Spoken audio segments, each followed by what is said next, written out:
আজ আমরা প্রভুর বাক্য থেকে শিখতে চলেছি লূক লিখিত সুসমাচার 15 অধ্যায় থেকে। এবং যারা আমার সঙ্গে আছেন এবং গত বছর থেকে মণ্ডলীতে প্রতি রোববার আসেন তারা জানেন যে আমরা লূক লিখিত সুসমাচার 15 অধ্যায়ে শিখেছি যে সমগ্র বাইবেলের মধ্যে সুসমাচারের মধ্যে সুসমাচার যদি কোনো অধ্যায়কে বলা যায় তাহলে সেই অধ্যায়টি হলো কোথায়? লূক লিখিত সুসমাচার 15 অধ্যায়। কারণ এই লূক লিখিত সুসমাচার 15 অধ্যায়ে পাপ থেকে পরিত্রাণের যে আনন্দ সংবাদ বা শুভ সংবাদ তা যিশু আমাদের কাছে সব থেকে সহজ সরল ভাষায় একটি দৃষ্টান্তের মাধ্যমে উপস্থিত করেছেন। আমি বলছি কি একটি দৃষ্টান্তের মাধ্যমে। কেন? এই 15 অধ্যায় যখন আমরা পাঠ করি যদিও মনে হয় এতে 3টে দৃষ্টান্ত আছে, কিন্তু আসলে কিন্তু একটাই দৃষ্টান্ত, এর 3টে অংশ। আর সেই 3টে অংশ হলো হারানো মেষের কাহিনী, হারানো শিকির কাহিনী এবং হারানো পুত্রের কাহিনী। এখন যিশু যখন এই পৃথিবীর মাটিতে তার পার্থিব পরিচর্যা সম্পন্ন করেছিলেন তিনি সকলের কাছে ঈশ্বরের রাজ্যের কথা বা সেই সুসমাচার প্রচার করেছিলেন, সেই সুসংবাদ পৌঁছে দিয়েছিলেন। কিন্তু আমরা দেখতে পাই সেই সময় যারা ধর্মীয় নেতা ছিল, সেই সমস্ত ইহুদি বা অধ্যাপক বা সেই সমস্ত ফরিসি, তারা যিশুর শিক্ষা গ্রহণ করতে সম্মত হয়নি। পরিবর্তে সমাজের বুকে তথাকথিত পাপী করগ্রাহী যারা অন্যায় অবিচার করে চলেছে বলে লোকে এই ফরিসিরা যাদের চিহ্নিত করেছিল তারাই কিন্তু যিশুর শিক্ষাকে গ্রহণ করছিল, তারাই যিশুর কাছে ছুটে আসছিল। যখন এই সমস্ত পাপী করগ্রাহীরা যিশুর কাছে ছুটে আসছে, যিশু তাদেরকে দূর করে তাড়িয়ে না দিয়ে বরঞ্চ তাদেরকে গ্রহণ করছেন, এমনকি তাদের সঙ্গে আহার ব্যবহার করছেন, এক টেবিলে খাচ্ছেন, তখন তা দেখে এই সমস্ত ধর্মীয় নেতারা চটে গেছিল, এই সমস্ত ফরিসি সদ্দুকীরা। এবং তারা যিশুকে বিদ্রূপ করে বলেছিল, কি বলেছিল? আমরা 15 অধ্যায় 2 পদে দেখেছি কি, তাহাতে ফরিসিরা অধ্যাপকেরা বচসা করিয়া বলিতে লাগিল, এই ব্যক্তি পাপী দিগকে গ্রহণ করে, তাহাদের সহিত আহার ব্যবহার করে। অর্থাৎ তারা তা সহ্য করতে পারছে না। অর্থাৎ সেই শুধু পাপীরা, হারিয়ে যাওয়া আত্মারা ফিরে আসে ঈশ্বরের রাজ্যে, এটা তারা চায় না। আজ এখানে যদি আমরা নিজেদেরকে ঈশ্বরের সন্তান বলে, ঈশ্বরের রাজ্যের প্রজা বলে পরিচয় দিই, আমরাও কি এই ফরিসি অধ্যাপকদের ন্যায় একই মনোভাবাপন্ন? আমাদের বাইরে যারা রয়েছে প্রভুকে জানে না, অবিশ্বাসী, পাপী, হারিয়ে যাওয়া আত্মা, তারা এই মণ্ডলীর মধ্যে আসে, প্রভুকে জানে, তারা ঈশ্বরের রাজ্যে প্রজা হয়, তা কি আমরা চাই না? তাহলে আমরা যিশুকে অনুসরণ করছি না, যতই যিশুর বিশ্বাসী সন্তান বলে নিজেদের পরিচয় দিই। আমরা ফরিসি অধ্যাপকদের ন্যায় ভণ্ড, আত্মধার্মিক। কিন্তু প্রভুর যদিও তারা সেই বিদ্রূপ করেছিল, সমালোচনা করেছিল, প্রভু কিন্তু তাদের সেই কথায় বিন্দু মাত্র বিচলিত হননি। কারণ তিনি স্বর্গ ছেড়ে এই পৃথিবীর মাটিতে নেমে এসেছিলেন কাদের জন্য? সমস্ত পাপী মানুষের জন্য। সেই সমস্ত পাপী করগ্রাহীরা যারা হারিয়ে গেছে, সেই সমস্ত আত্মাদেরকেও উদ্ধার করতে। যেমন এই ফরিসি অধ্যাপকরা মনে করছে ঈশ্বরের রাজ্যের মধ্যে তারা রয়েছে, আসলে নেই, তাদের জন্য। আর তাই তিনি এই লূক 5 অধ্যায় 31-32 পদে বলেছিলেন, অসুস্থ লোকের চিকিৎসকের প্রয়োজন নেই, সুস্থ লোকের চিকিৎসকের প্রয়োজন। আমি ধার্মিকদের নয় কিন্তু পাপীদের আহ্বান করতে এসেছি, যেন তারা মন পরিবর্তন করে। আর এই কারণেই যিশু ঘোষণা করেছেন, আমি ফরিসি বা সেই সমস্ত শাস্ত্রবিদ বা অধ্যাপক তারা যখন আমাকে অস্বীকার করছে, অবমাননা করছে, তখন আমি তাদের দিকে হাঁ করে তাকিয়ে না থেকে বরঞ্চ সেই সমস্ত পাপী করগ্রাহীদেরকেই আহ্বান করবার জন্য ছুটে যাব। কারণ আমি এসেছি হারিয়ে যাওয়াদের খুঁজতে এবং উদ্ধার করতে। এই সহজ সত্যটাই তিনি এই লূক লিখিত 15 অধ্যায়ে আমাদের কাছে একটি দৃষ্টান্তের মাধ্যমে তুলে ধরেছেন। আর এই দৃষ্টান্ত যদিও তার 3টে অংশ বলেছি, 3টে অংশের মধ্যে যে সত্যটা আমরা দেখতে পাই কি, প্রথম কাহিনীতে বা প্রথম অংশে আমরা দেখতে পাই হারিয়ে যাওয়া মেষকে খুঁজে পাওয়া গেছিল। দ্বিতীয় অংশে আমরা দেখতে পাই হারিয়ে যাওয়া সিকিকে খুঁজে পাওয়া গেছিল। আর তৃতীয় অংশে আমরা দেখতে পাচ্ছি, আজকে দেখতে চলেছি, হারিয়ে যাওয়া পুত্রকে খুঁজে পাওয়া গেছে। এবং যখন খুঁজে পাওয়া গেছে এই তিনটে ক্ষেত্রেই কি করা হয়েছে? আনন্দ উৎসব করা হয়েছে। আর প্রভু তার দ্বারা বলছেন ঠিক একইভাবে সেই সমস্ত হারিয়ে যাওয়া পাপী, করগ্রাহী বলে পরিচিত পাপী যখন মন ফেরায়, মন পরিবর্তন ঘটে, তখন ঈশ্বরও আনন্দ করেন। এই সত্য সেদিন তুলে ধরবার জন্যই যখন 2 পদে আমরা দেখেছি কি অধ্যাপকেরা বচসা করে বলছে এই ব্যক্তি অর্থাৎ যিশু পাপীদের গ্রহণ করে, তাদের সঙ্গে আহার ব্যবহার করে। 3 পদে তারপর কি বলা হয়েছে? তখন তিনি তাদেরকে এই দৃষ্টান্ত বললেন। আর সেই কারণে এই দৃষ্টান্ত মূলত কাদের প্রতি বলা হয়েছে? সেই সমস্ত ফরিসি, অধ্যাপক, আত্মধার্মিকদের, যারা মনে করে আমরাই কেবল ঈশ্বরের প্রজা, আমরাই ঈশ্বরের আশীর্বাদ ভোগ করবার জন্য, আর তথাকথিত পাপী করগ্রাহীদের জন্য ঈশ্বরের কোনো চিন্তা নেই, তিনি তাদেরকে চান না, তাদেরকে দূর দূর করে দেন। না, তা নয়। তাদের সেই ভুল চিন্তাকে খণ্ডন করবার জন্যই তার এই দৃষ্টান্ত। তাই যিশু এই দৃষ্টান্তের মাধ্যমে 3টি কাহিনীকে তুলে ধরেছেন: হারানো মেষ, হারানো সিকি এবং হারানো পুত্র। এর আগে যেহেতু আমরা হারানো মেষ এবং হারানো সিকির কাহিনী থেকে শিখেছি, আজ আমরা তৃতীয় অংশ অর্থাৎ হারানো পুত্রের কাহিনী থেকে শিখতে চলেছি। কিন্তু প্রথমেই আমি বলে রাখি, যদিও আমরা এই কাহিনীকে কি নামে জানি? হারানো এক পুত্রের কাহিনী, তাই তো? কিন্তু বাস্তব কি জানেন? এই কাহিনীর নাম হওয়া উচিত ছিল হারানো 2 পুত্রের কাহিনী। কেন? উপরে উপরে পড়ে হয়তো আমাদের মনে হতে পারে যে ছোট ছেলে বাবার সম্পত্তি নিয়ে বিদেশে চলে গেছিল, সে কেবল হারিয়ে গেছিল আর সে ফিরে এসেছিল, তার জন্য এই কাহিনী। ছোট ছেলে ঠিক কথা, পিতার কাছ থেকে দূরবর্তী হয়ে যেমন হারিয়েছিল, ঠিক একইভাবে এই কাহিনী আমাদের কাছে চোখে আঙ্গুল দিয়ে দেখিয়ে দিচ্ছে বড় ছেলে যদিও পিতার সঙ্গেই সেই ঘরে তার কাছেই ছিল যদিও, কিন্তু আসলে পিতা থেকে সে ছিল অনেক দূরবর্তী। পিতার কাছ থেকে সে হারিয়ে যাওয়া ছেলে হিসাবেই ছিল, কারণ পিতার সঙ্গে তার ছিল না কোনো ভালোবাসার সম্পর্ক। পিতার মনকে সে উপলব্ধি করেনি, পিতা কি সে আনন্দ করে তা সে জানে না। আর তবুও সে পিতার সঙ্গে আছে, পিতার সঙ্গে সম্পর্কিত ছেলে বলে নিজেকে মনে করত। এমন ভুল চিন্তার অধিকারী সে ছিল, আসলে সেও হারিয়ে যাওয়া ছেলে। যাই হোক, এই কাহিনীতে আমরা 3টে চরিত্রকে দেখতে পাচ্ছি প্রধান। কে কে?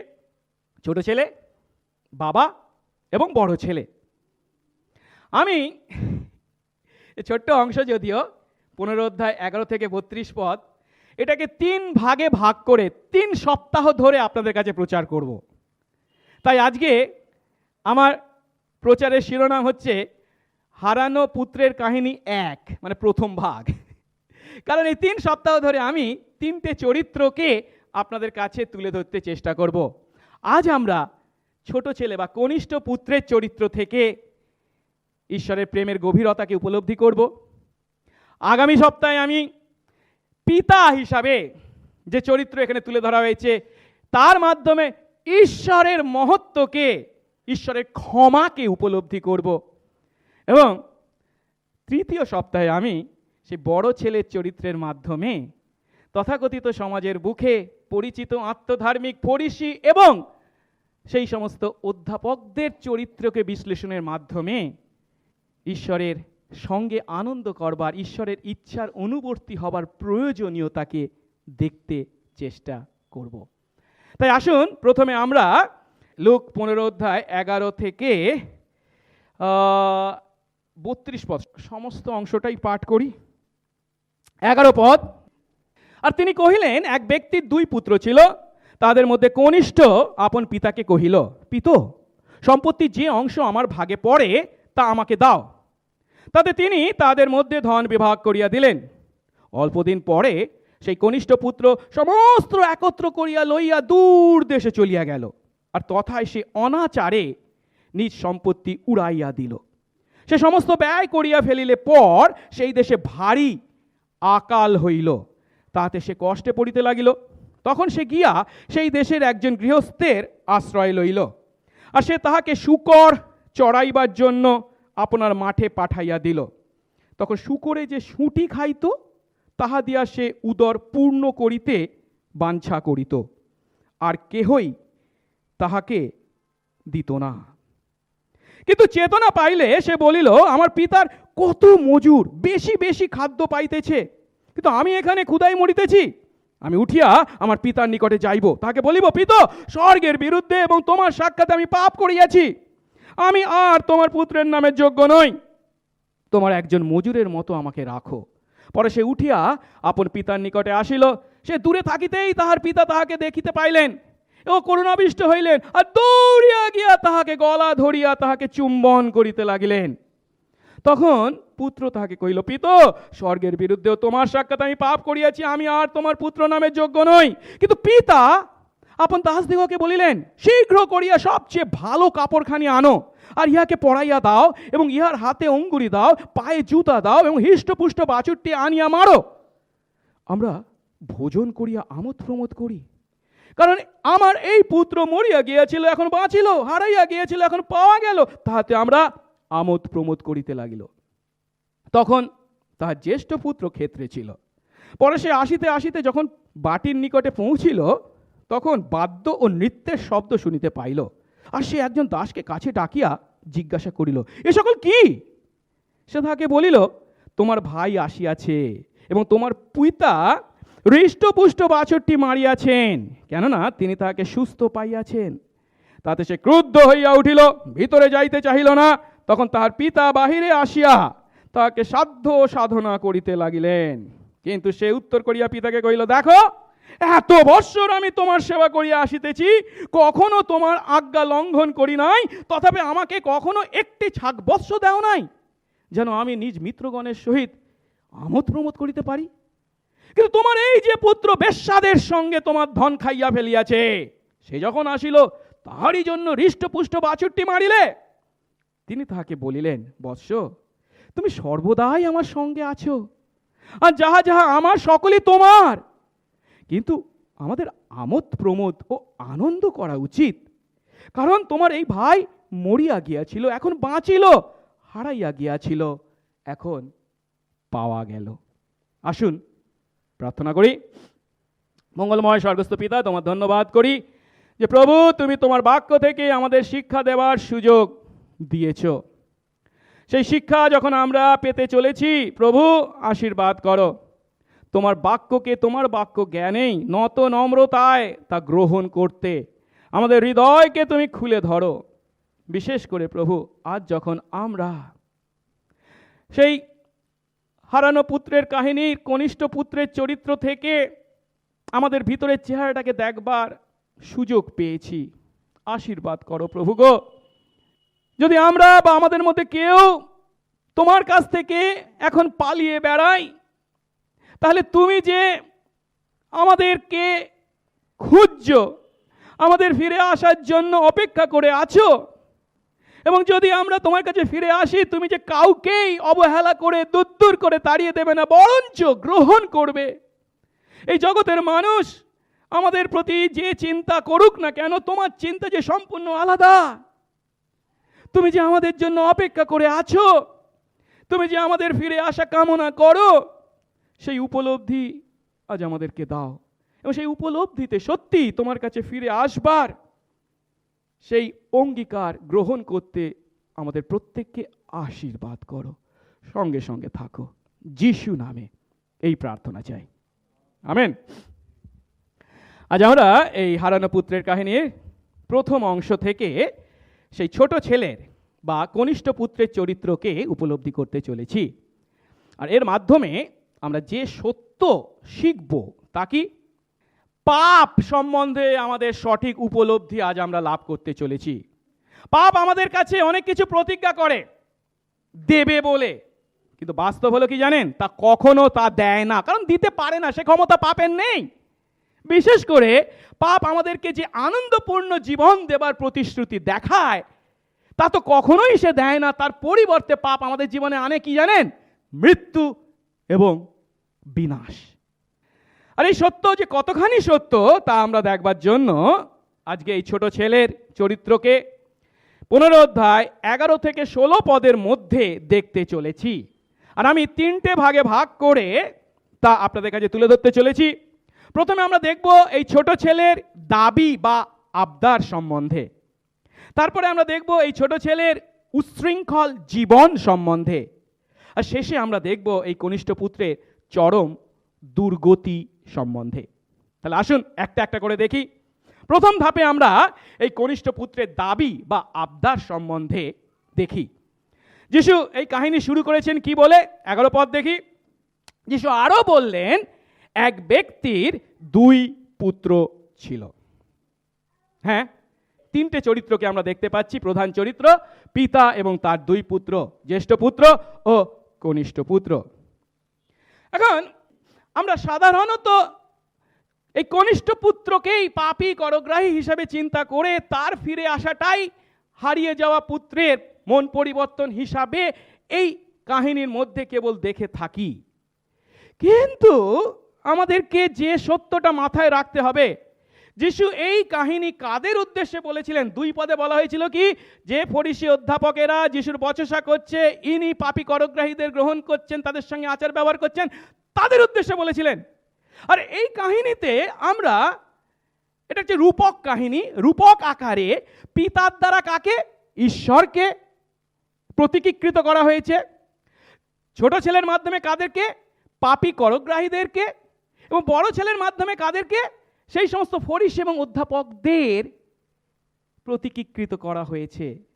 তাই এই কাহিনী মূলত যেহেতু সেই সমস্ত ফরিসি এবং অধ্যাপকদের উদ্দেশ্যে বলা হয়েছিল, তাই এই বড় ছেলেকে এই কাহিনীতে সব সময় আমাদের মাথায় রাখতে হবে।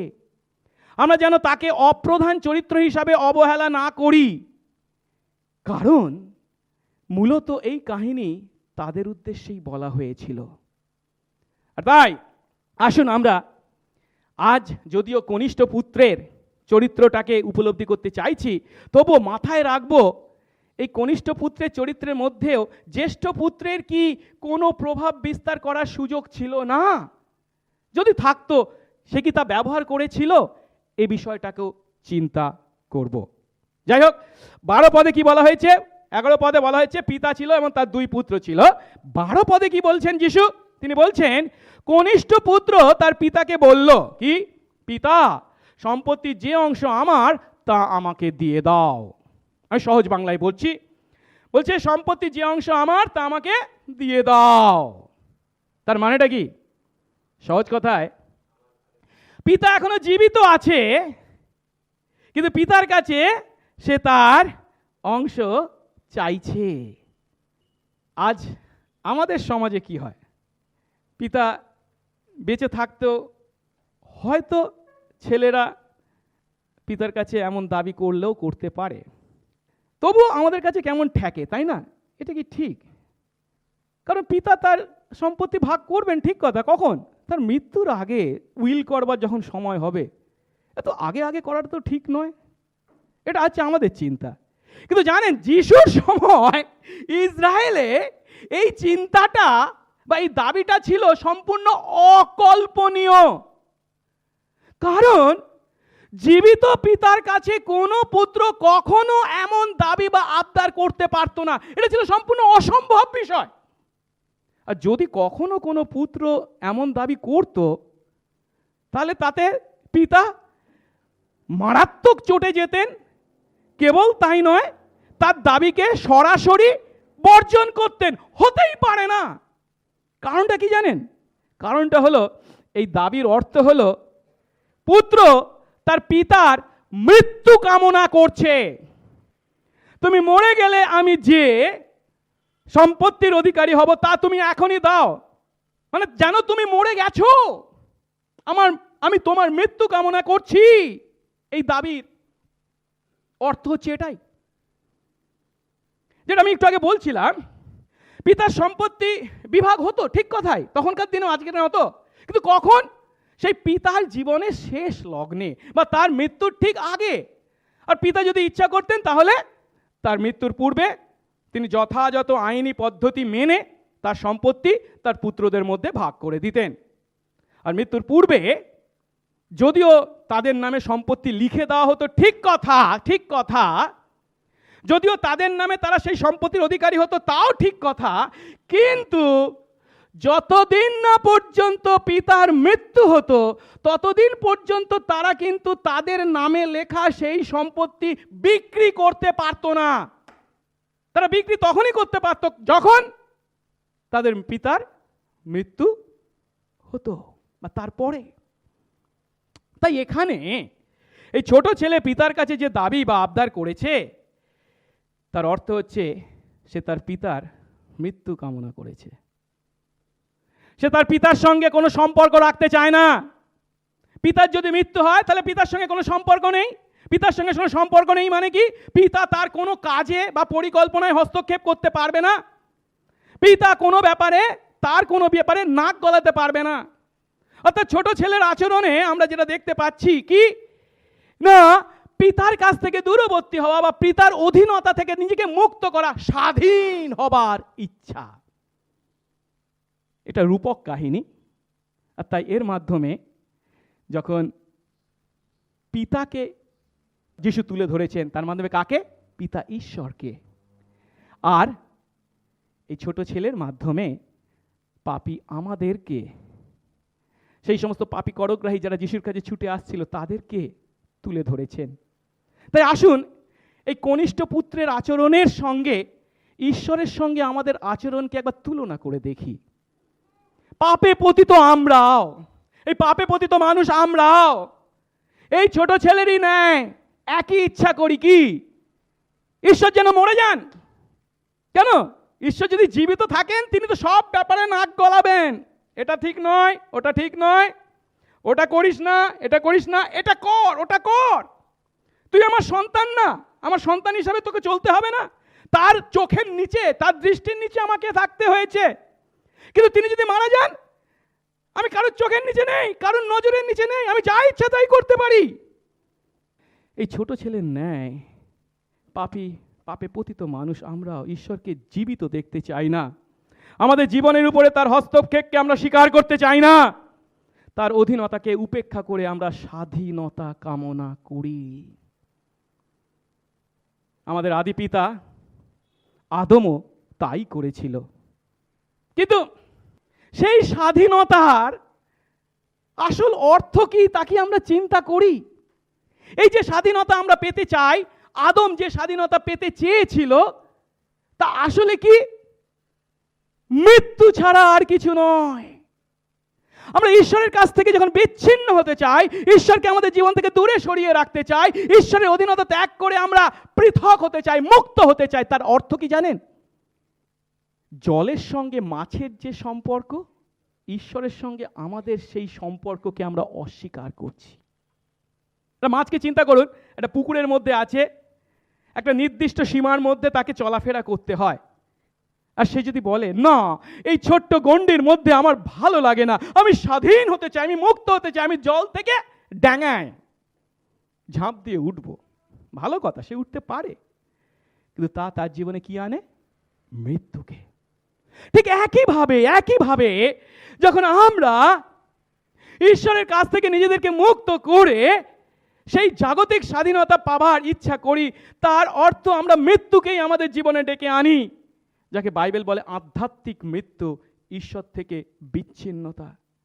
হয়তো শারীরিকভাবে বেঁচে আছি, চলছি, ফিরছি, খাচ্ছি, বেড়াচ্ছি, অনেক কিছু করছি, ঈশ্বরের সঙ্গে সম্পর্ক নেই মানে কি? আসলে আমরা মৃত, পাপে অপরাধে মৃত। যাই হোক, সেই ছোট ছেলে যখন বাবার কাছে তার সম্পত্তির অংশ চেয়েছিল, তখন বাবার দায়িত্ব কি? তা ভাগ করে দেওয়া। কিভাবে ভাগ করে দেবেন এ সম্বন্ধে পুরাতন নিয়ম আমাদেরকে কি শিক্ষা দেয়? মোশির মাধ্যমে ঈশ্বর যে বিধান দিয়েছিলেন, আমরা যদি দ্বিতীয় বিবরণ 21 অধ্যায় 16 এবং 17 পদ পড়ি, সেখানে বলা হয়েছে, সে যখন ছেলেদের জন্য তার সম্পত্তির উইল করবে, যে স্ত্রীকে সে ভালোবাসে না তার ছেলেকে বাদ দিয়ে অন্য স্ত্রীর ছেলেকে প্রথম ছেলের পাওনা অধিকার দিতে পারবে না। যে স্ত্রীকে সে ভালোবাসে না তার ছেলের প্রথম ছেলে বলে স্বীকার করেই তাকে তার নিজের সর্বস্ব থেকে অন্যদের চেয়ে দ্বিগুণ দিতে হবে।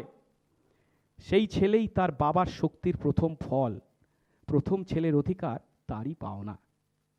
তার মানেটা কি? সহজ কথায়, জ্যেষ্ঠ পুত্র অন্য পুত্রদের থেকে দ্বিগুণ সম্পত্তি লাভ করবে। এখন এই কাহিনীতে আমরা দুই ছেলেকে দেখেছি। তার অর্থ কি? পিতা যদি তাদের মধ্যে সম্পত্তি বিভাগ করেন তাহলে তার সম্পত্তিকে 3 ভাগে ভাগ করতে হবে। 3 ভাগে 2 ভাগ পাবে বড় ছেলে, আর 3 ভাগের 1 ভাগ পাবে এই ছোট ছেলে। আর তাই যখন ছোট ছেলে পিতার কাছে তার নিজের অংশ দাবি করেছে, তখন তার অর্থ সে পিতার সম্পত্তির 3 ভাগের 1 ভাগ চেয়েছে। আচ্ছা, এখানে আমরা একটু থামবো আর একটা প্রশ্ন করব। সে প্রশ্নটা হচ্ছে, ছোট ছেলে তার পিতার কাছে কোন অধিকারে এই সম্পত্তির অধিকার চাইছে? কোন অধিকারে, কোন যোগ্যতায়? না মানে সে নিজে কত মাথার ঘাম পায়ে ফেলে এই সম্পত্তি তৈরি করেছে, তাই কি? এটা কার সম্পত্তি? পিতার সম্পত্তি। কে মাথার ঘাম পায়ে ফেলে তৈরি করেছে? পিতা করেছে। সে কি কিছু করেছে? না। তাহলে কোন অধিকারে? একটাই, তার জন্মের অধিকার, যেহেতু সে সেই পিতার সন্তান হয়ে জন্মেছে। কিন্তু ভালো কথা, সে যদি জন্মাধিকারকে ভিত্তি করে এই সম্পত্তি অর্জনের জন্য পিতার কাছে এই দাবি করে থাকে, তাহলে সেই জন্মাধিকারকে ভিত্তি করে সেই সম্পত্তির মালিকানা বা অধিকারের জন্য পিতার সঙ্গে যে তার সম্পর্ক, সেটা কি তার প্রথমে চিন্তা করা উচিত নয়? আমি আমার কোনো যোগ্যতায় নয়, আমার কোনো ক্ষমতায় নয়, আমার কোনো কাজের ফল হিসাবে নয়, কিন্তু পিতার সন্তান হবার কারণে এই দাবি করতে পারি। তাহলে পিতার সঙ্গে যে আমার সম্পর্ক, সেটা কি ঠিক আছে? সেই সম্পর্কের কথা কি আমি চিন্তা করছি? পিতা এখনো জীবিত আছে, সেই পিতার কাছে কি আমি এই অংশ দাবি করতে পারি? আর তা যদি করি, তা তো হচ্ছে পিতার মৃত্যু কামনা করার সমান। তাহলে আমি যদি এই দাবি করি, এই দাবিটা কতখানি অন্যায্য, যা পিতাকে কতখানি কষ্ট দিতে পারে, সে কি তা একবারও চিন্তা করেছে? না, এই চিন্তা করার তার প্রয়োজন নেই। আমার অধিকার আমাকে পেতে হবে, আমি যেহেতু পুত্র তাই আমি এটা পাবার যোগ্য। কোন অধিকারে? সেই সম্পর্কের অধিকারে। সেই সম্পর্কের কুছ পরোয়া নেই, আমারটা আমাকে পেতে হবে। এটা কার মনোভাব? আমার আপনার মতো প্রত্যেক পাপীর মনোভাব। আর এটাই হচ্ছে বাস্তব। আমরা যখন ঈশ্বরের বিরুদ্ধাচরণ করি, আমরা যখন তার বিরুদ্ধে পাপপূর্ণ জীবনযাপন করি, তখন তার সঙ্গে আমাদের সম্পর্ককে আমরা কুছ পরোয়া নেই ভাবি। তার কাছ থেকে কি পাওয়া যায়, দাবি করা যায়, সেগুলোই কেবল দেখি। একটু আগে আমি আপনাদেরকে বলেছি, সেই সময় বাস্তবে জীবিত পিতার কাছ থেকে সম্পত্তির নিজের অংশ দাবি করা অকল্পনীয় ছিল। কিন্তু সামাজিক পরিবেশ পরিস্থিতিতে তা অকল্পনীয় থাকলেও মোশির বিধান যদি আমরা ভালো করে পড়ি, সেখানে কিন্তু এ বিষয়ে কড়াকড়ি কিছু বলা হয়নি বা সরাসরি কিছু বলা হয়নি, পিতা জীবিত অবস্থায় তুমি তোমার অংশ দাবি করতে পারবে না, এমন কোনো কথা আমরা পাই না। তাই অন্য দিক থেকে হয়তো ছোট ছেলে বলতে পারে, কারণ মোশির বিধান তো আমি ভাঙিনি, মোশির বিধানে তো কোথাও বলা হয়নি যে পিতা জীবিত অবস্থায় আমি তা দাবি করতে পারি না। ঠিক কথা, মোশির বিধানে যদিও বলা হয়নি, কিন্তু মোশির বিধান না ভাঙলেও এই কাজের দ্বারা সে যে তার পিতার হৃদয়কে ভাঙতে চলেছে, পিতার সঙ্গে সম্পর্ককে বিচ্ছিন্ন করতে চলেছে, ছিন্ন করতে চলেছে, সে চিন্তা সে করেনি। যাই হোক, সে তো তার দাবি করেছে, সে তো তার আবদার রেখেছে, ঠিক কথা। পিতা কি করবেন? যিশুর সময় যদি কোনো ছেলে তার পিতার কাছে এমন আবদার করত, সেই সময়কার ইহুদি সাহিত্য থেকে আমরা যা জানতে পারি, পিতা কি করতো, তাকে চড় মেরে দূর করে দিত, তুই আমার ছেলে না, দূর হয়ে যা। কিন্তু যিশু তার এই দৃষ্টান্তে যে কথা বলেছেন তা শুনে আমরা যতটা না অবাক হই, সেই সময়কার ইহুদি ধর্মীয় নেতারা, ফরিসিরা বা অধ্যাপকেরা আরো বেশি অবাক হয়েছিল। কেন? 12 পদের দ্বিতীয় অংশে যিশু কি বলছেন, ছেলে যখন পিতার কাছ থেকে তার সম্পত্তির অংশ চেয়েছে, 12 পদের শেষ অংশে যিশু কি বলছেন, তাই তিনি অর্থাৎ পিতা পুত্রদের মধ্যে তার সম্পত্তি ভাগ করে দিলেন। চিন্তা করা যায় না, কল্পনা করা যায় না। সেই সমাজে পিতা কোথায় চড় মেরে তাকে দূর করে দেবেন তা নয়, তুই আমার সম্পত্তি আমার জীবিত অবস্থায় চাচ্ছিস, মানে তুই আমার মৃত্যু কামনা করছিস, দূর হ হতচ্ছাড়া। তা না করে তার কথা মতো তার সম্পত্তি তার 2 ছেলের মধ্যে তিনি ভাগ করে দিলেন। একটু পরে যদি আমরা এগিয়ে যাই, 17 পদ যদি দেখি, সেখানে দেখতে পাই যে ছোট ছেলে যখন কষ্টের মধ্যে আছে তখন সে চিন্তা করছে, আমার পিতার গৃহে কত দাস দাসী বা মজুররা আছে, তারা কত কত বেশি খাদ্য পায়। তার অর্থ এই পিতা সাধারণ দরিদ্র এক মানুষ ছিলেন তা নয়, যথেষ্ট ধনবান ব্যক্তি ছিলেন, তার যথেষ্ট সম্পত্তি ছিল, কারণ দাস দাসী বা মজুর তার গৃহে অনেকে ছিল। যাই হোক, এখন সেই যে সম্পত্তি, অনেক সম্পত্তি অধিকারী তিনি ছিলেন, ধনবান ছিলেন, তিনি কি করলেন, তা তার পুত্রদের মধ্যে ভাগ করে দিলেন। আর এর দ্বারা আমরা যে সত্যটা দেখতে পাচ্ছি, তখনকার সমাজে যদিও কোনো পিতা এমন কাজ চিন্তা বা কল্পনা করতে পারতো না, সেখানে যিশু এই দৃষ্টান্তে যে পিতাকে উপস্থাপিত করেছেন তিনি হচ্ছেন তাদের থেকে সম্পূর্ণ আলাদা। তাদের চিন্তার সম্পূর্ণ বিপরীতে তার জীবিত অবস্থায় তিনি তার নিজের সম্পত্তি তার পুত্রদের মধ্যে ভাগ করে দিলেন। এর অর্থ তিনি তার সেই বিশাল সম্পত্তিকে 3 ভাগে ভাগ করে 2 ভাগ তার জ্যেষ্ঠ পুত্রকে এবং 1 ভাগ তার কনিষ্ঠ পুত্রকে দিলেন। কিন্তু এই কাজ করার জন্য পিতাকে কতখানি ক্ষতি স্বীকার করতে হলো, আত্মত্যাগ করতে হলো, তা কি আমরা দেখছি। যখন তিনি নিজে বেঁচে আছেন, তার জীবিত অবস্থায় ছেলেদের মধ্যে সম্পত্তি ভাগ করে দিচ্ছেন, তখন সমাজের সমস্ত মানুষ তার উপরে আঙ্গুল তুলে বলবেন, পিতা হয়ে আপনি এটা কি করলেন, এটা কি কখনো সম্ভব? তার মানে সহজ কথায় তারা সবাই তাকে অবমাননা করবে, এটা ঠিক নয়, আপনি করতে পারেন না, এটা কি করে করলেন? কিন্তু পিতা তা করেছেন। কেন যদি প্রশ্ন করা যায়, একটাই উত্তর, কাদের জন্য তিনি করছেন? তার পুত্রদের জন্য। আর তিনি তাদেরকে ভালোবাসেন, অর্থাৎ তার পুত্রদের প্রতি তার গভীর প্রেমই তাকে এমন কাজ করতে, তার সম্পত্তি তার জীবিত অবস্থায় তাদের মধ্যে ভাগ করে দিতে বাধ্য করেছিল। এই ছোট ছেলের ন্যায় আমরাও যখন ঈশ্বরের বিরুদ্ধাচরণ করি, তখন তার কাছ থেকে আমরা পেতে পারি এমন যদি কোনো বিষয় থাকে, সমস্তই আমরা দাবি করি। তাকে আমরা পাচ্ছি কিনা সেটা আমাদের দরকার নেই, তার সঙ্গে আমাদের সম্পর্ক থাকছে কিনা সেটা আমাদের দরকার নেই, তিনি আমাকে কি দিতে পারেন, তার কাছ থেকে কি পাওয়া যায় সেটাই আগলে নেওয়া, সেটাই কি করার, গুছিয়ে নেওয়ার জন্য আমরা মত্ত হই। আর আমরা অবাক হই তা দেখে আমাদের পিতা ঈশ্বর আমাদের প্রতি তার প্রেমে, আমাদের বিরুদ্ধাচরণ সত্ত্বেও তা তিনি দেন আমাদেরকে।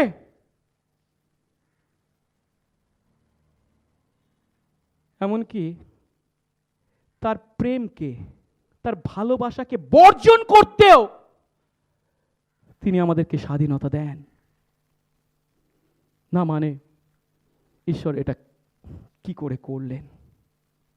আদম হওয়া যখন ঈশ্বরের বিরুদ্ধে পাপ করেছিল, ঈশ্বর কেন তাদেরকে তা করতে বাধা দিলেন না? আমি যখন পাপ করতে প্রলুব্ধ হয়েছিলাম, ঈশ্বর কেন আমাকে তা বাধা দিলেন না? ঈশ্বরের গাড়ে বন্দুক রেখে গুলি চালানোর পরিবর্তে আসুন আমরা আমাদের পাপ, আমাদের অপরাধ তা স্বীকার করি, অজুহাত দেখানো নয়। আমরা নতুন বৎসরের শুরুতে এই বৎসর কিভাবে ঈশ্বরের গৌরবার্থে যাপন করব, 4টে বিষয় মনে রেখেছিলাম। মনে আছে কারো? কোনো অজুহাত দেখাবো না। কি করব? বিশ্বাস করব। 3 নম্বর, সুচিন্তা, ভালো চিন্তা করব। আর 4 নম্বর, তাতে আস্থা রেখে এগিয়ে চলব। ঈশ্বর দেন, যদিও তা তার হৃদয়কে ভেঙে টুকরো টুকরো করে দেয়, তবুও আমরা যে অনৈতিক অন্যায্য দাবি করি তা তিনি পূর্ণ করেন, দেন আমাদেরকে অনুমতি। কিন্তু যে স্বাধীনতা পাবার জন্য আমরা তা দাবি করি তার কাছ থেকে, আসলে সেটা প্রকৃত স্বাধীনতা নয়। বাইবেল আমাদের চোখে আঙ্গুল দিয়ে দেখিয়ে যায়, জানেন কাকে বলে সত্য স্বাধীনতা?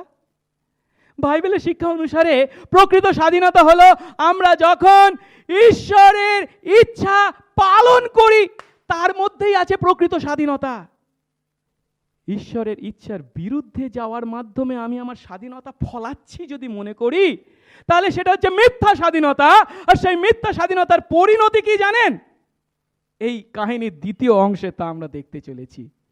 এই যে মিথ্যা স্বাধীনতার অধিকারী এই ছোট ছেলে হয়েছিল, তা তার জীবনকে কোথায় নিয়ে গিয়েছিল। আসুন সেই পুত্রের উচ্ছৃঙ্খল জীবনকে 13 পদে উপলব্ধি করতে চেষ্টা করি। দ্বিতীয় অংশ আমরা দেখছি, 13 পদ, কনিষ্ঠ পুত্রের উচ্ছৃঙ্খল জীবন। 13 পদে প্রথম অংশে বলা হয়েছে কি, অল্পদিন পরেই কনিষ্ঠ পুত্র তার সব কিছু নিয়ে এক দূরবর্তী দেশের উদ্দেশ্যে যাত্রা করল। ওকে, তার মানে কি, তিনি তাদের মধ্যে ভাগ করে দিয়েছিলেন। একটু আগে আমি যদিও বলেছিলাম যে যতদিন না মৃত্যু হয় ততদিন পর্যন্ত সে সম্পত্তি বিক্রি করতে পারতো না। এখানে কিন্তু তাও সে ভেঙেছে। বিক্রি করেছে মানে কি, সে নিয়ে যাচ্ছে মানে কি, বিক্রি করে দিয়ে সেই অর্থ যা পেয়েছে তা নিয়ে সে কোথায় যাচ্ছে? দূরবর্তী দেশ। এখানে দূরবর্তী দেশের কথা যখন বলা হয়েছে, তার মাধ্যমে পরজাতীয়দের দেশকেই নির্দেশ করা হয়েছে। ইসরায়েলের মধ্যেই যে অন্য একটা জায়গায় গেছে তা নয়। কেন? তার পিছনে যুক্তি হচ্ছে, আমরা 15-16 পদে একটু পরে দেখব কি, সে গিয়ে কিসের কাজ নিয়েছে? শূকর চড়াবার। ইসরায়েলের মধ্যে শূকরদের বসবাস ছিল না, অশুচি প্রাণী হিসাবে তাদেরকে থাকতে দিতে হতো না। সেই জন্য শূকর চড়াবার দায়িত্ব নিচ্ছে যখন, কাজ নিয়েছে, তার মানে কি ইসরায়েলের বাইরে পরজাতীয়দের দেশে সে গেছে। আর এমনই কোনো পরজাতীয়দের দেশে গিয়ে সে উচ্ছৃঙ্খল জীবনযাপন করেছে। 13 পদের শেষ অংশে বলছে কি, সেখানে সে উচ্ছৃঙ্খল জীবনযাপন করে তার সমস্ত ধন দৌলত অপচয় করে ফেললো বা নষ্ট করে ফেললো।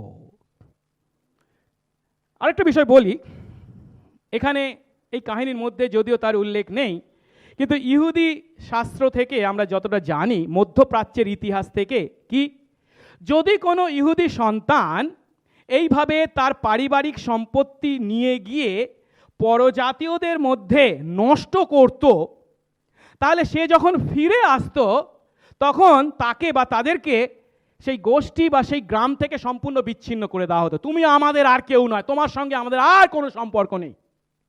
এখন এই ছেলেটি যখন তার সম্পত্তি নিয়ে পরজাতীয়দের দেশে যাচ্ছে, তখন কিন্তু সে জানে, আমি যদি গিয়ে এই সম্পত্তি সব উড়িয়ে দিই, নষ্ট করি, তাহলে ফিরে আসলে আমাকে এই গ্রাম থেকে বা এই গোষ্ঠী থেকে চিরকালের জন্য বিচ্ছিন্ন করা হবে। কিন্তু তাতে কি সে ভয় পেয়েছে? তাতে কি সে আরেকবার চিন্তা করেছে? না। যা হয়ে থাকে কি, না মানে আমি কিছু করে দেখাবো। নিজের ক্ষমতায় সে সম্পূর্ণ নিশ্চিত, সে সফল হবেই হবে। কিন্তু বাস্তব বড়ই নিষ্ঠুর। আর প্রভু বলছেন 13 পদের শেষ অংশে, সেই দেশে গিয়ে উচ্ছৃঙ্খল জীবনযাপন করে তার সমস্ত ধন দৌলত সে নষ্ট করল। এখন কিভাবে সে তার সেই সম্পত্তি নষ্ট করেছিল যদি প্রশ্ন করা যায়? যিশু কি তার কোনো ডিটেলস বিস্তৃত বর্ণনা দিয়েছেন কি? না, শুধু বলেছেন কি উচ্ছৃঙ্খল জীবনযাপন করে। কিন্তু সেই উচ্ছৃঙ্খল জীবনযাপনটা কেমন ছিল আমরা একটা ইঙ্গিত হয়তো পেতে পারি 30 পদে, যখন বড় ছেলে বা বড় ভাই বাবাকে বলছে কি, তোমার এই ছেলে, আমার ভাই বলছে না, তোমার এই ছেলে বিদেশে গিয়ে পতিতাদের সঙ্গে যে ধন দৌলত উড়িয়ে দিয়েছে, নষ্ট করেছে, সে যখন ফিরে এসেছে। তার মানে বড় ছেলের কথা যদি সত্য হয়, তার অর্থ সে বিদেশে যে উচ্ছৃঙ্খল জীবনযাপন করেছে সেটা কি অনৈতিক যৌন জীবন। কিন্তু একটা বিষয় আমাদেরকে সতর্ক হতে হবে। আমি অনেক সময় এই কাহিনীকে ভিত্তি করে অনেক ড্রামা, অনেক নাটক দেখেছি। আর সেখানে এই ছোট ছেলে বিদেশে গিয়ে কত মদ খেয়েছিল, কত মাতলামি করেছিল, কত নোংরা মেয়েদের সঙ্গে সময় কাটিয়েছিল, জুয়া খেলেছিল, এই সমস্ত দেখানো হয়। কিন্তু একটার কথাও কি এখানে যিশু স্পষ্ট করে বলেছেন? না, সবটাই কি অনুমান। এখানে বড় ছেলেও যে কথাটা বলছে, যে বিদেশে গিয়ে এই পরজাতিদের কাছে গিয়ে পতিতাদের সঙ্গে তা করেছে, এটাও কি বড় ছেলের অনুমান মাত্র। সত্য হতে পারে, সত্য নাও হতে পারে। আর এই বিষয়টাকে সবসময় আমাদের মাথায় রাখতে হবে। যখন মণ্ডলীর বাইরে হারিয়ে যাওয়া আত্মারা আমাদের মধ্যে আসে ফিরে, তখন আমরা যেন আমাদের চিন্তায়, আমাদের অনুমানে সেই বিরুদ্ধে, তাদের বিরুদ্ধে সেই সমস্ত নোংরা নোংরা কথা বলে তাদেরকে দোষী সাব্যস্ত না করি। সহজ কথায়, যিশু যেহেতু তা আমাদেরকে বলেননি, আমরাও আমাদের পছন্দ মতো তাদের বিরুদ্ধে সেই সমস্ত দোষ চাপাতে পারি না। যাই হোক, কিন্তু সত্য কি, সে তার সমস্ত সম্পত্তি নষ্ট করেছে।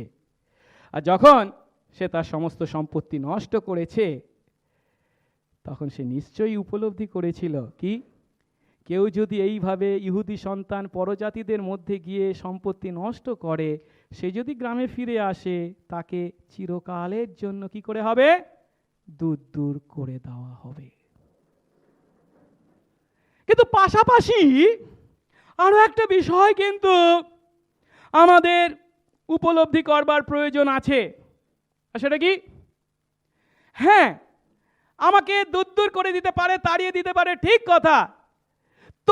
তবু যদি আমার পিতা আমাকে ক্ষমা করেন, আমি যদি ফিরে যাই, এই আশায় সে ফিরে আসতে পারত যদি সে তার পিতাকে জানতো কি ধরনের তার পিতা। কিন্তু পিতার সঙ্গে তার কোনো সম্পর্ক ছিল না, সে পিতাকে জানতো না। তাই তার পিতা যে এমন কনিষ্ঠ পুত্রকেও, এমন পাপীকেও যে ক্ষমা করতে পারেন, তাকে জড়িয়ে ধরতে পারেন, তাকে সমস্ত কিছু ফিরিয়ে দিতে পারেন, এই জ্ঞান তার ছিল না। আমরাও অনেক সময় একইভাবে যখন পাপের পথে চলি, প্রকৃত অর্থে আমাদের পিতা ঈশ্বরকে না জানার কারণে ফিরে যাওয়ার ভয়ে ফিরবার সাহস দেখাতে পারি না। কিন্তু আমাদের ঈশ্বর আলাদা, সম্পূর্ণ আলাদা। প্রভু এই কাহিনীর মাধ্যমে তা আমাদেরকে দেখাচ্ছেন। কিন্তু একই সঙ্গে আমি যেটা বলতে চাইছি, এই পরিস্থিতিতে এসে আমরা আসুন এবার একটু বড় ছেলেকে চিন্তা করি। কেন? বড় ছেলের সম্বন্ধে কিন্তু কিছু বলা হয়েছে কি? এতক্ষণ পর্যন্ত কিচ্ছু বলা হয়নি। কিচ্ছু যদিও বলা হয়নি, তার মধ্যেও কিছু তার একটা চারিত্রিক বৈশিষ্ট্যকে আমাদের কাছে তুলে ধরা হয়েছে। কেন তার সম্বন্ধে কিছু বলা হয়নি?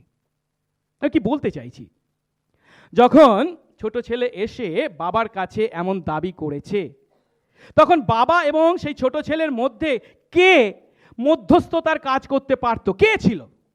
একমাত্র এই বড় ছেলে। সে ছাড়া কি আর কেউ ছিল? ভাইকে বোঝানো, ভাই এটা তুই কি করছিস, এটা ঠিক নয়, বাবা এইভাবে ওকে ছেড়ে দেবেন না, মধ্যস্থতার কাজ করা।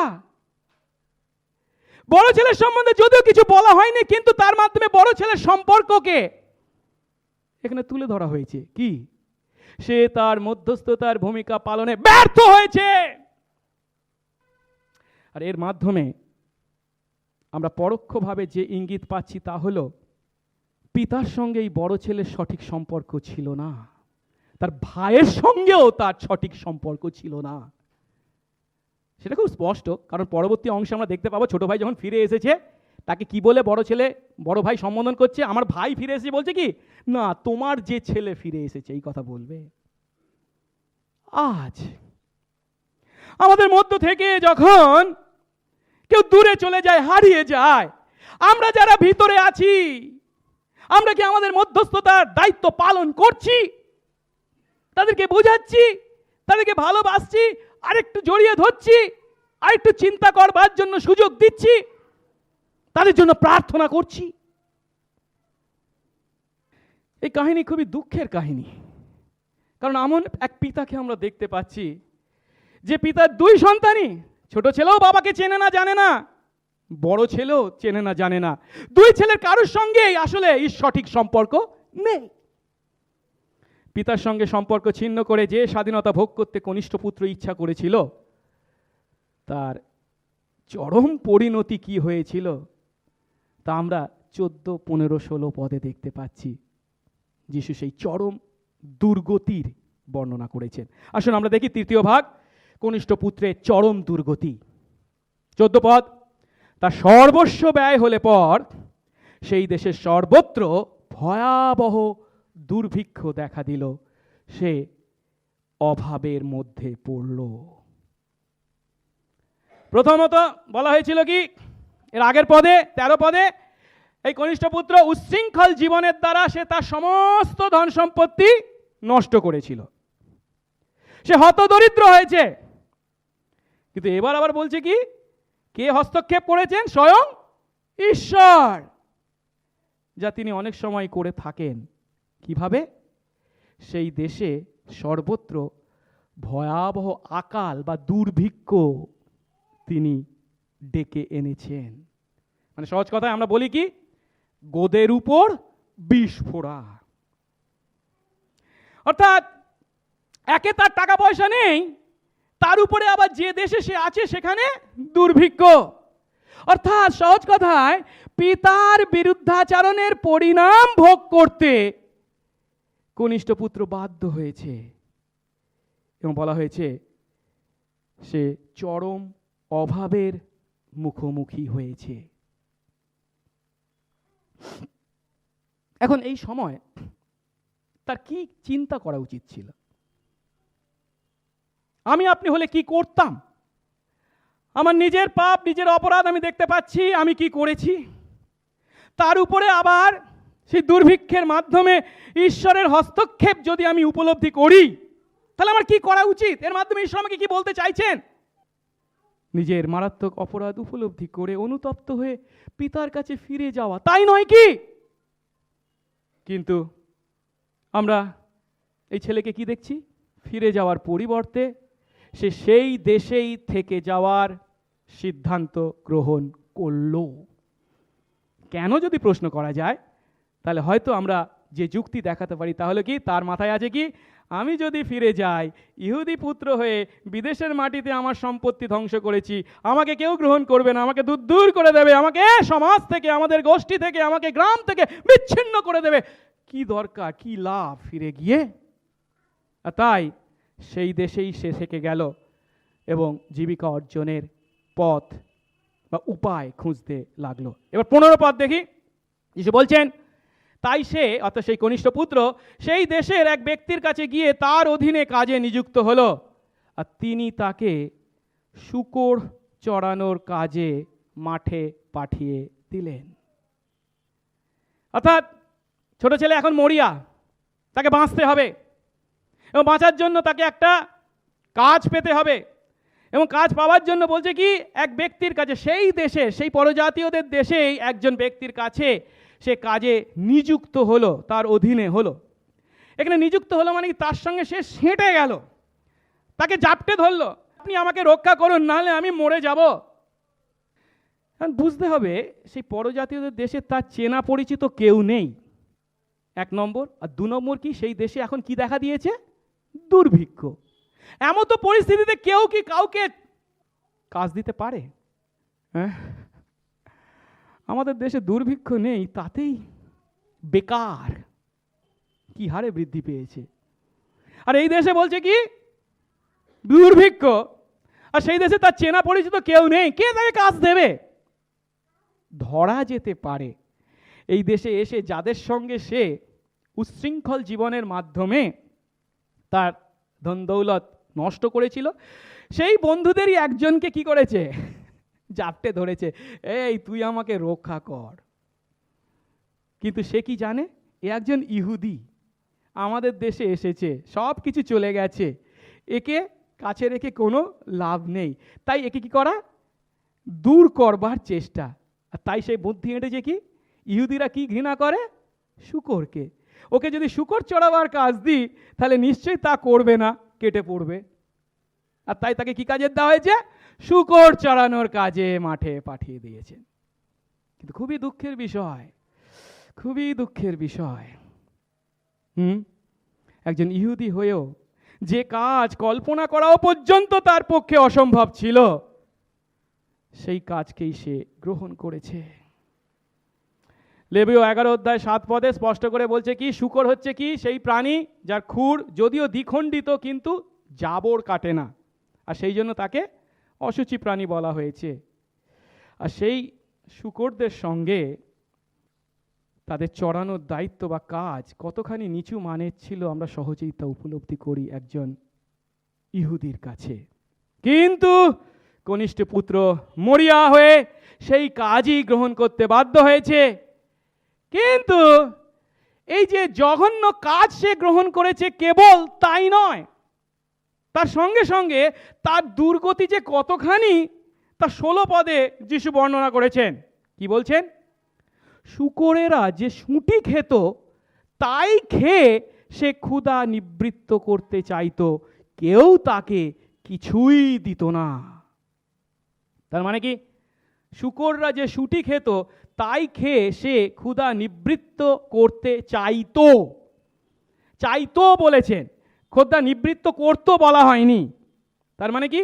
তার ইচ্ছা হতো, মানে না খেয়ে তাকে জীবনযাপন করতে হচ্ছে, যে এত কষ্টকর যে তার মনে হচ্ছে ওই শূকরদের শুঁটিটা যদি আমি খেতাম তাও আমার পক্ষে ভালো ছিল। মানে না খেয়ে তাকে অনাহারে কাটাতে হচ্ছে সেই দেশে। এবং তার সঙ্গে আরো জোড়া হয়েছে কি? কেউ তাকে কিছুই দিত না। তার যখন ধন ছিল তার সঙ্গে অনেক বন্ধুরা ছিল, কিন্তু এখন তার সঙ্গে ধন নেই, তার বন্ধুও একজনও নেই, কেউ তাকে কিচ্ছু দিচ্ছে না। প্রবাদ বাক্য বলে কি?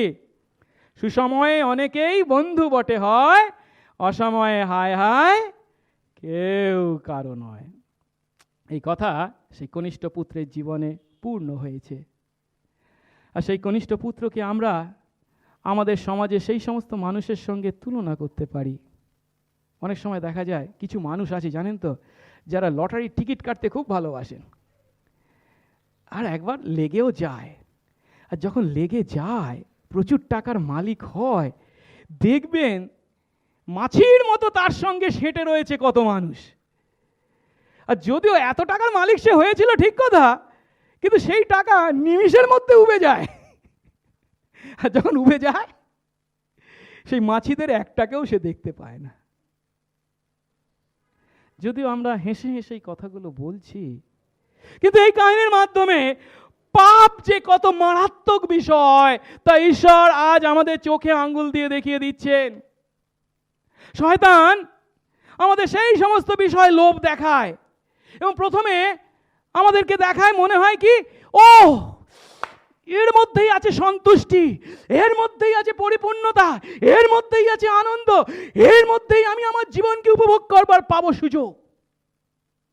কিন্তু শেষ পর্যন্ত সন্তুষ্ট করার পরিবর্তে আমাদের অসন্তুষ্টি বৃদ্ধি পায় এবং আমাদেরকে সম্পূর্ণভাবে একা চরম দুর্দশাগ্রস্ত করে ফেলে রাখে। আজ এই ছোট ছেলের যা পরিস্থিতি, চরম একা দুর্দশাগ্রস্ত।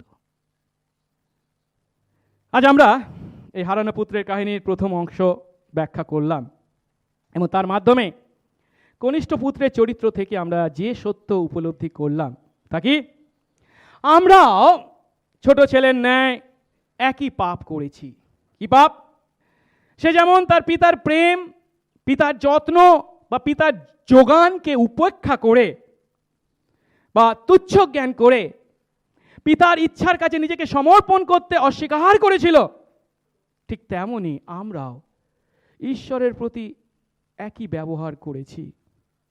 আমরা তার ইচ্ছা, তার বিধান পালন করতে চাই না। তার ভালোবাসাকে, তার যত্নকে, তার যোগানকে, তার সাহায্যকে লাভ করতে চাই না।